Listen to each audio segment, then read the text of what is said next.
हम फिर भी नहीं खाए हैं। लेकिन ये बताओ, जब सिर्फ 3 रोटी है तो आप ये खा लो, तो मैं खा लूँ, क्योंकि मुझे भूख बहुत तेज लगी है। भैया ऐसा है, भूख तो हमें भी लगी है, और इसलिए आपसे मैं कह रही हूँ आप इसमें से 1 रोटी खा लो और मैं 2 रोटी खा लेती हूँ, क्योंकि मैंने शाम को भी नहीं खाया था। ऐसा है, और तुम कह रहे हो कि 2 रोटी मैं खाऊंगा और मैं कह रही तो मैं 2 रोटी खाऊंगी, और हम बांट रही हैं। सुनो, इसमें सिर्फ 3 रोटियां हैं, देख लो अपना। ये हमारा हुआ, और ये आपका हुआ, और ये फिर ये हमारा हुआ। अरे तो भाई नहीं तो कहाँ से दे दूं? अब ये मैं ना खाऊं ना, तो ये तो हम बांट लेते हैं। एक हमार भा, एक तुहार भाई, एक फिर हमार भा। ऐसा नहीं है, सुनो इसमें तो हम बांट लेते। अरे तो इसमें रखोगे तो फिर देखिए, ये हमारा, एक हमारा हो गया, और ये आपका हो गया, ये फिर ये हमारा हो गया। अब अरे तो भाई नहीं तो कहाँ से दे दूं? तो एक खाओ ना। अरे तो हमें भूख लगी है। ना बहनी क्यों? तो सवेरे खाए पाएगा, तो खाएगा। अरे तो तुम तो शाम का खाएगा। अपने नाना कसम खाओ, मैं खाएगा ना। अरे तो बहुत खाई के है ना, तब बहुत भूख लग गवा। हम नहीं खाने तो हमें भूख ना लगे। अरे तो इससे क्या हुआ? और आप छोटे हैं, आप छोटे हैं, और आपका छोटा पेट है, आप 1 रोटी में खा सकते हैं, और मैं बड़ी हूँ, अरे मेरा बड़ा पेट है, इसलिए मैं ज्यादा खाऊंगी तभी तो खाऊंगी। मैं तुमसे छोटा हूँ नहीं बहन, मेरा नाम सत्य है, मेरा नाम सत्य है, और जहाँ सत्य नहीं है वहाँ कुछ नहीं है। मैं तुमसे बड़ा हूँ, मैं 2 रोटी खाऊंगा, और क्या? डायलॉग के साथ।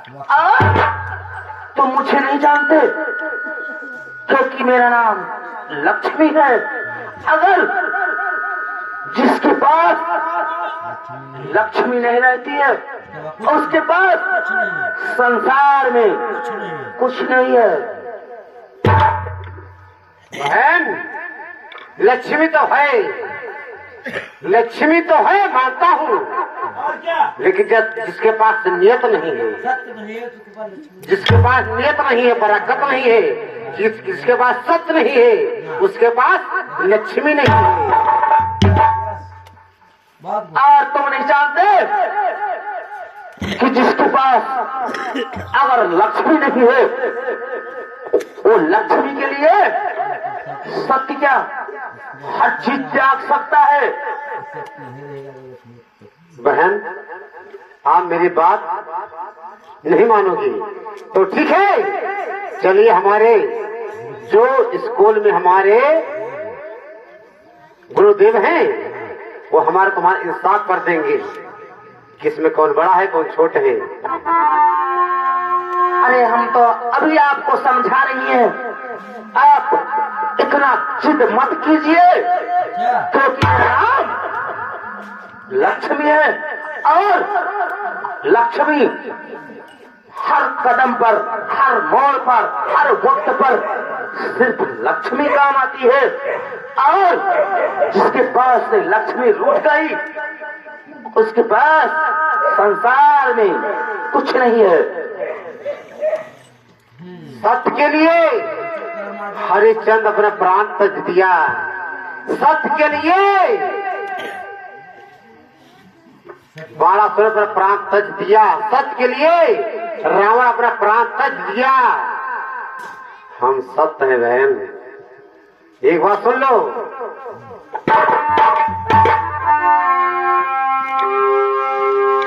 अरे तो आयो बहिना, अरे पहन काल जबा के ठाना बहिनी, ई झगड़वा मजेदार ताने ठाना बहिनी।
भैया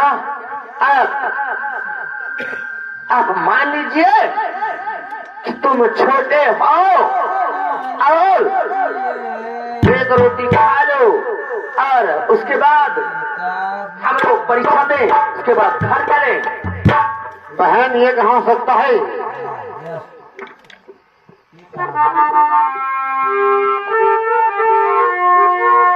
अरे हम तो आए न बहनी, अरे बहन चल जवा के बोले बहनी, अरे चल जवा पीछे आगे तू बोले बहनी।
क्या बात है बेटा, ये आप दोनों बहन भाई में आप थोड़ा मुरझाए मुरझाए लगते हैं। अब क्या बात है, खाना नहीं खाया आप दोनों ने?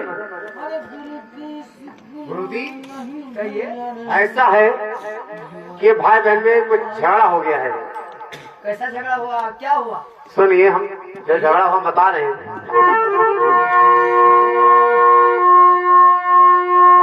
अरे हम तो आया, अरे परीक्षा ले जरा,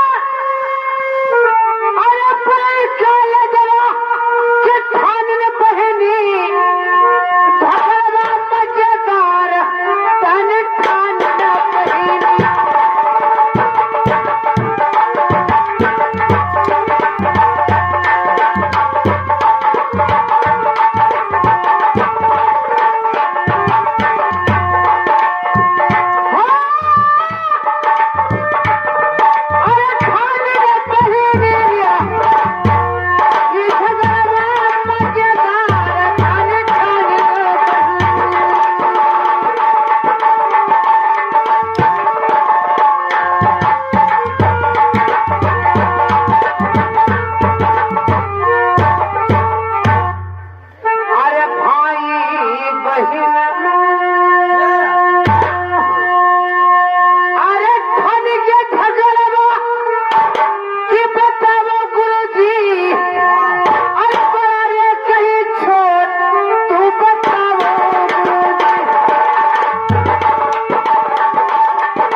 गुरुजी, कहिए। हमारी बहन झगड़ा करेंगे। आपके कॉलेज में हम लोग पढ़ने आए हैं। कहिए। हमारे जिसे रोटी लेकर हमारी बहन लेकर आई, 3 रोटी लेकर आई है। नीचे दोगे तो बारी। हमने कहा 2 रोटी मैं खा लेता हूँ, 1 रोटी आप खा लो। इसमें कहती है नहीं, 2 रोटी मैं खाऊंगी, 1 रोटी आप खा लो। सुनिए एक बात को, इसमें रोटी की बात नहीं रह गई। ये कहती है कि मैं तुमसे बड़ी हूँ कह रही है। अच्छा। और मैं कहता हूँ कि मैं बड़ा हूँ। आप बताइए इसमें कौन बड़ा है कौन छोटे है? सुनिए। अरे हिया ना झगड़बा, अरे हिया इंसाफ, अरे ना होई है मोरे ललना कि जावो ललना, कि जावो ललना इस बाबा के मकान कभी जावो।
मैं यहाँ पे पढ़ाया लिखाया हर चीज की आप दोनों को, बहन भाई को, और मैंने शिक्षा दिया। और आपका जगह मैं यहाँ नहीं साफ कर सकती हूँ, क्योंकि वहाँ पे नारद बाबा हैं और नारद बाबा वही इंसाफ कर पाएंगे और मैं नहीं कर पाऊंगी। सुनिए, कहिए। अरे हथवा उठाई गुरु, अरे रहिए बतावा कि जाई गुरु जी हो कौन पे सवा क्यों चले जाई।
बताओ गुरुजी, आप लोग हम लोग उत्तर दिशा जाएं।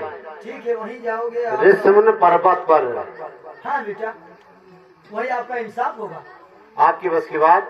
मेरे बस की बात नहीं है, मैं नहीं कर पाऊंगी। बहन कहिए भैया। मेरी बात मान जाओ, आप एक रोटी खा लो और रोटी में खा ले तो झगड़ा खत्म हो जाए, कहीं आने जाने का आवश्यकता ना पड़े।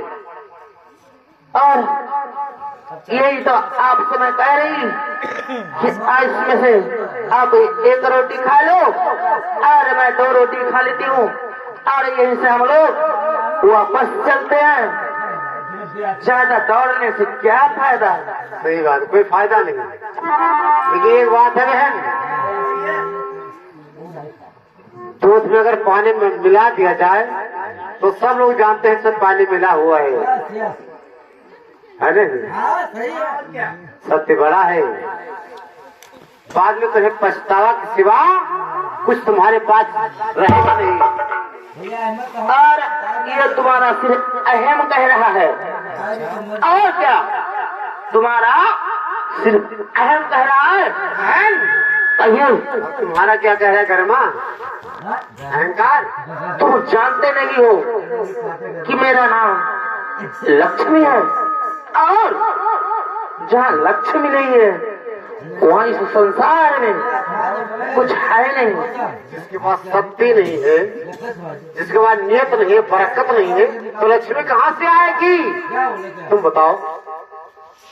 और तुम नहीं जानते कि लक्ष्मी के लिए यदि इंसान क्या भगवान भी एक बार अपना मत्था टेक देता है।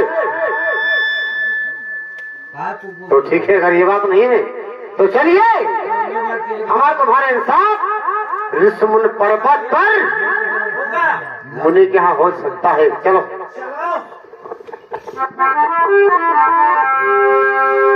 अरे धीरे धीरे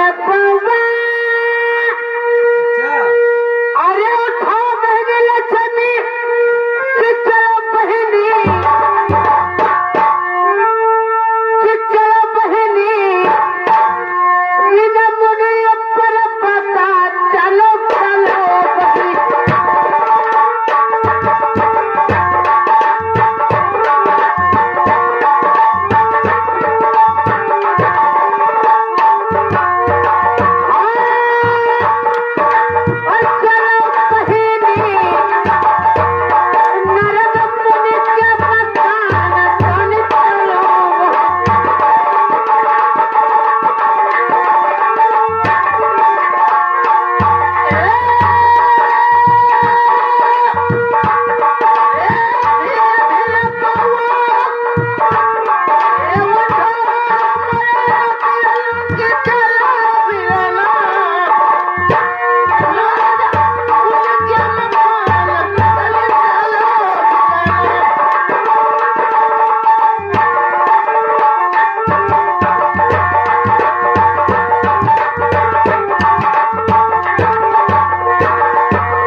मेरी बात मान जाओ।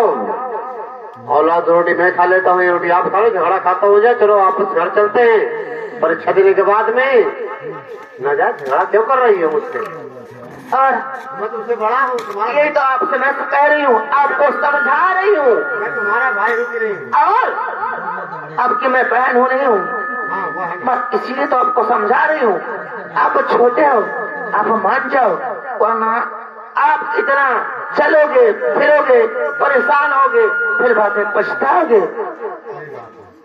हम परेशान हुए न हुए, क्या है ना? और क्या? अब चलो, हमें कौन दिक्कत है? जाओ जाओ जाओ, हम तो 5% निकालना नहीं करे थे। चलो हमें अब इंसाफ हो जाए खुदा है ना।